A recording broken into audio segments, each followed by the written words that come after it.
Welcome to Voice of Compassion. Tonight, imagine sitting beside a quiet fire. The night is wide. The stars are watching. And somewhere inside you, something is moving. This is a story about an inner battle. Not a battle with fists, but a battle of thoughts, feelings, and choices. It is a story told from a grandfather to a child, but it is meant for every heart, young or old. As you listen, let the fire warm you. Let your breath slow. You do not need to judge yourself tonight. Just listen to the story of the Battle of Two Wolves. Story 18. The Battle of Two Wolves. Part 1. The campfire and the inner battle begins. The night was deep and wide. Above the forest, the sky was full of stars, thousands of small lights, quiet and patient. The moon was only a thin curve, like a silver smile, hanging low over the trees. A cold wind moved through the pine branches. The trees whispered to each other in the dark. And in the middle of that great silence, a campfire crackled. Pop, crack, pop. Orange flames rose and fell like living breath. The firelight painted the world in warm color. It touched the ground. It touched the logs. It touched two faces sitting close to the heat. An old grandfather sat with his back straight and his hands resting on his knees. His hair was white like winter grass. His face was lined like an old riverbed, many seasons, many storms, many stories. His eyes were dark and calm, reflecting the fire. Across from him sat his grandson, a boy named Eli. Eli was still young, but his mind was busy. He had questions that kept him awake.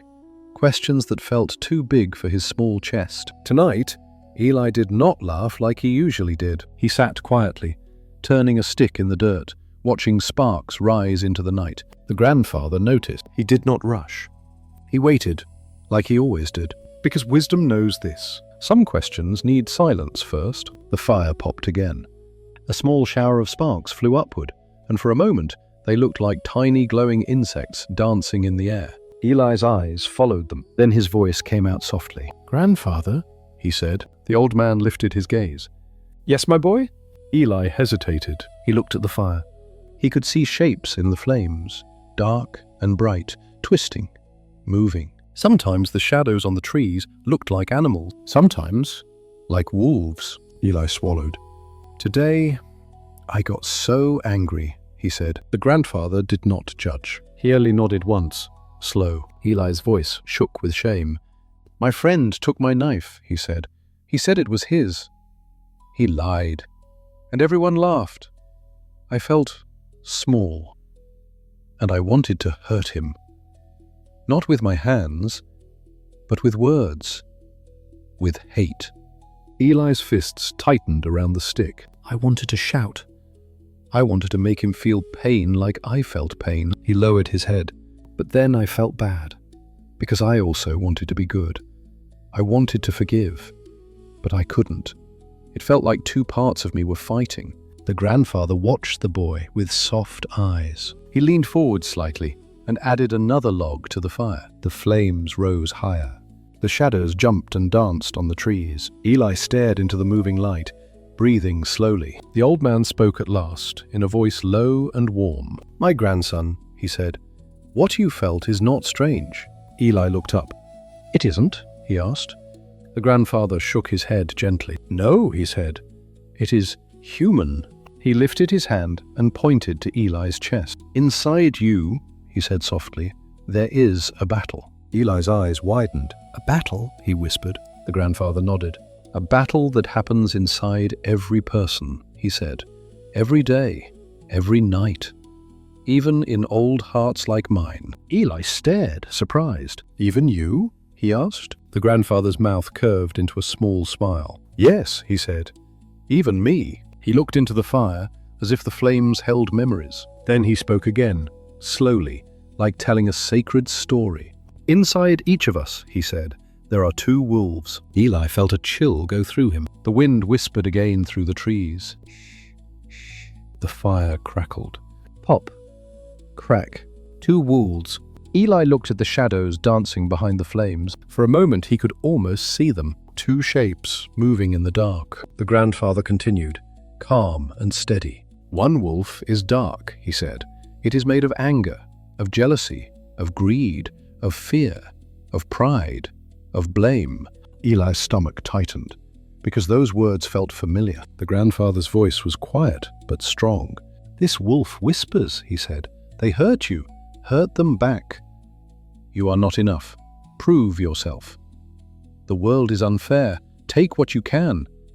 Everyone is against you. Protect yourself. Eli's eyes lowered. He had heard those whispers inside him. The grandfather went on. The other wolf is light, he said. It is made of kindness, of patience, of honesty, of courage, of peace, of love. The firelight touched the grandfather's face, making his eyes shine. This wolf whispers too, he said. Breathe. You can choose. You don't have to carry hate. You can be strong without being cruel. Eli's throat felt tight. The grandfather paused. He did not rush the moment. He watched the flames. He watched the sparks rise. Then he spoke again, almost like a prayer. These two wolves, he said softly, live inside you. And they fight. Eli whispered, why? The grandfather looked at him with deep calm. Because life gives us both, he said. Pain and love. Fear and trust. Loss and joy. He tapped his chest lightly. And your heart must learn which one to follow, he said. Eli stared into the fire. The shadows seemed to move like teeth and fur. He imagined the two wolves inside him circling, growling, one with bright eyes and sharp anger, one with calm eyes and steady breath. Eli's voice came out small. Grandfather, who wins? The old man did not answer, yet. He looked into the flames. He let the question hang in the air like a star. The wind moved. The fire crackled. The night listened. Story 18. The Battle of Two Wolves. Part 2. The Two Wolves in Detail. The One You Feed. Reflection. Eli waited.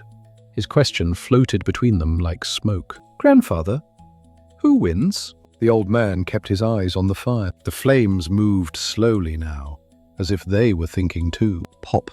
Crack. The grandfather's voice came out soft and steady. The one that wins, he said, is the one you feed. Eli blinked. The one I feed? He repeated. The grandfather nodded. Yes, he said, and to understand that, you must see both wolves clearly. He lifted a stick and moved the firewood gently. The flames shifted. The shadows on the trees changed shape. For a moment, the dark shadow looked like an animal's head. For a moment, the bright flame looked like a glowing eye. The grandfather spoke slowly. First, the black wolf. Close your eyes for a moment, the grandfather said. Eli obeyed. The fire still warmed his face. The night still breathed around him. The grandfather's voice was like a low drum. Imagine the black wolf, he said. Eli's mind formed a shape in the dark. A wolf with thick black fur like smoke, like storm clouds. Its eyes were sharp and restless. Its mouth was tight. Its teeth were always ready. The grandfather continued. This wolf is anger, he said, and anger feels hot. It rises fast. It fills your chest like fire. Eli took a small breath. He remembered his own anger from earlier. The grandfather named it gently, like naming a wild animal, so it becomes less dangerous. When this wolf wakes, he said, your shoulders become stiff. Your jaw tightens. Your hands clench. Your thoughts become loud. He paused. And your mind says, he whispered, they did this to me. They should pay. It is unfair. Eli felt his stomach tighten. The grandfather's voice stayed calm. This wolf is jealousy, he said. It looks at someone else's success, and it makes you feel small. He stared into the fire as if he could see the wolf moving there. Jealousy says, he continued, why not me? They don't deserve it.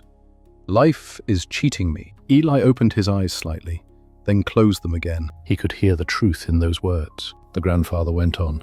This wolf is pride, he said. It wants to be right. It wants to win. It wants to be seen. He spoke slowly, letting each word sink in. Pride says, he said, I must prove myself. I must not look weak. I must be above others. The old man's voice dropped even lower. And this wolf is fear, he said. Fear that hides under anger. Fear that hides under pride. Fear that hides under jealousy. He paused, and the fire popped loudly, like a heartbeat. Pop. Fear says, he whispered, I am not safe. I will be hurt again. I must protect myself. I must attack first. Eli's eyes opened now, wide. The grandfather watched him. The boy looked pale in the firelight. The old man's voice softened. This wolf also becomes victim, he said. It keeps old pain like a stone in its mouth. It remembers every insult, every unfair moment, every time you felt powerless. He nodded gently. And then, he said, it looks for proof that life is against you. The grandfather leaned closer. And do you know what happens, he asked, when you feed this wolf? Eli shook his head, silent. The grandfather answered, slow and clear. It grows, he said. It becomes stronger. It becomes louder. It becomes faster. He pointed gently to Eli's chest again. And soon, he said, it is not only a feeling. It becomes your habit. Then it becomes your nature. Then it becomes the way you see the whole world. Eli swallowed. The fire crackled. Second, the white wolf. The grandfather took a slow breath. Now his voice softened further, like water. And now, he said, imagine the white wolf. Eli looked into the flames. In his mind, another shape appeared. A wolf with fur like snow under moonlight. Not weak fur, strong, clean fur. Its eyes were clear and warm. Its body was steady. Its breath was slow. The grandfather spoke gently. This wolf is patience, he said. It does not rush. It does not shout. It waits for the mind to cool. Eli felt his own shoulders drop a little. The grandfather continued. This wolf is kindness, he said. Not the kind that lets people hurt you, but the kind that does not become cruel. He paused. Kindness says, he whispered, I will not add more pain. I will be careful with my words. I can be firm and still gentle. Eli stared at the fire. The grandfather's voice became almost like a lullaby. This wolf is forgiveness, he said. Forgiveness is not saying what happened was okay. It is saying, I will not carry this poison in my heart. The flames rose and fell. The grandfather went on. This wolf is empathy, he said. It tries to understand. It asks, why is this person acting like this? It remembers, people who hurt others are often hurting inside. Eli felt tears behind his eyes, small and surprising. The grandfather nodded softly, as if he expected that. And this wolf is peace, he said. Peace is not a life with no problems. Peace is a heart that can breathe inside problems. He tapped his own chest. Peace says, he whispered, I am here. I can handle this moment. I do not need to fight everything. Eli breathed slowly. The firelight moved on his face. The grandfather leaned back, watching the sparks rise. And do you know what happens? He asked softly. When you feed this wolf? Eli's voice came out quiet. It grows? He guessed. The grandfather smiled. Yes, he said. It grows. It becomes stronger. It becomes easier to choose. And it becomes a home inside you. The key line. Eli stared at the fire for a long time. Then he asked the question that mattered most. How do I feed them? The grandfather's voice was gentle but clear. You feed them with attention, he said. With your words. With your actions. With what you repeat inside your mind. He looked at Eli kindly. When you replay an insult again and again, he said, you feed the black wolf. When you gossip, blame, or judge quickly, he said, you feed the black wolf. When you breathe and pause before reacting, he said, you feed the white wolf. When you tell the truth kindly, he said, you feed the white wolf. When you choose one small act of compassion, he said, you feed the white wolf. Eli listened like someone drinking water after a long thirst. The grandfather added softly, you will not kill the black wolf. It is part of being human. Eli blinked. So it will always be there? He asked. The grandfather nodded. Yes, he said. but you do not have to obey it. He looked into the fire again and spoke the lesson one last time, slowly, so it could enter Eli's bones. "Which wolf wins?" he asked. Eli whispered, "The one you feed." The grandfather nodded. "Yes," he said, "the one you feed." Reflection. And now, dear listener, this story is not only for a grandson beside a fire. It is for all of us. Because inside you, right now, there may be two wolves too. One wolf that wants to react, to blame, to tighten, to attack, to prove. And one wolf that wants to breathe, to soften, to understand, to forgive, to rest. And every day you feed one of them, not with food, but with what you practice. So tonight, as you lie here, ask softly, what did I feed today? Did you feed anger with more anger?